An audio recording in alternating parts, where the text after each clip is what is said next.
Il était une fois un homme nommé Robinson qui s'échoua sur une île. Loin de se laisser abattre, Robinson réinventa alors toutes les technologies modernes pour subvenir à ses besoins ou à son confort, le confort devenant parfois un besoin. Le fait d'être sur une île isolée de tout lui posa cependant quelques ennuis, notamment en termes d'énergie. Ce qui l'embêtait, c'était de ne pas pouvoir alimenter cette boîte si précieuse qui contient ses plus beaux souvenirs. Non, je ne parle pas de sa boîte crânienne, mais bien de son smartphone. Il lui fallait produire de l'électricité. Mais comment? En brûlant du charbon ou du fioul dans une centrale thermique? Il n'en a pas sur son île. Alors peut-être en exploitant les énergies du vent ou du soleil. Mais ces énergies, elles fluctuent. Elles ne fournissent pas toujours la même quantité et surtout pas forcément quand il en a besoin. Quel désarroi! C'est alors que Robinson rencontra un thésard à l'esprit un peu déjanté, qui lui expliqua qu'il avait à sa disposition un énorme réservoir d'énergie, une immense surface qui capte l'énergie du soleil et la stocke, rendant cette ressource disponible de jour comme de nuit. Cette surface, elle était là, tout autour de lui, la mer. L'eau de mer en surface, chauffée en journée par le soleil, reste chaude même la nuit.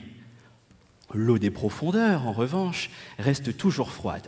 L'idée était d'utiliser cette différence de température pour produire de l'électricité. Pour cela, notre thésard, comme tout savant fou qui se respecte, a utilisé plusieurs cobayes qu'il a quelque peu martyrisés. Ce ne sont pas des cobayes ordinaires néanmoins, car il s'agit de fluides. Ces fluides, il leur réservait un sort peu enviable. Il commençait d'abord par les faire bouillir au contact de l'eau de mer chaude de surface. Oui, mesdames et messieurs, ces fluides bouillent comme l'eau de votre casserole au contact de l'eau de mer de surface. Ils se transforment alors en vapeur, et là, on les fait passer dans une turbine qui tourne et produit de l'électricité comme une dynamo.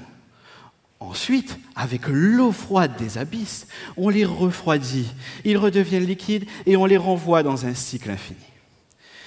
Ce thésard compare ensuite tous ces fluides, suivant plusieurs critères pour choisir le meilleur. Vous l'aurez compris, ce thésard fou, c'est moi. Sauf qu'au lieu de chercher à dominer le monde, je cherche à proposer aux gens qui, comme Robinson, comme vous ou comme moi, habitent sur une île, une énergie propre, renouvelable et stable. Merci. Bravo Alexandre. Ouf.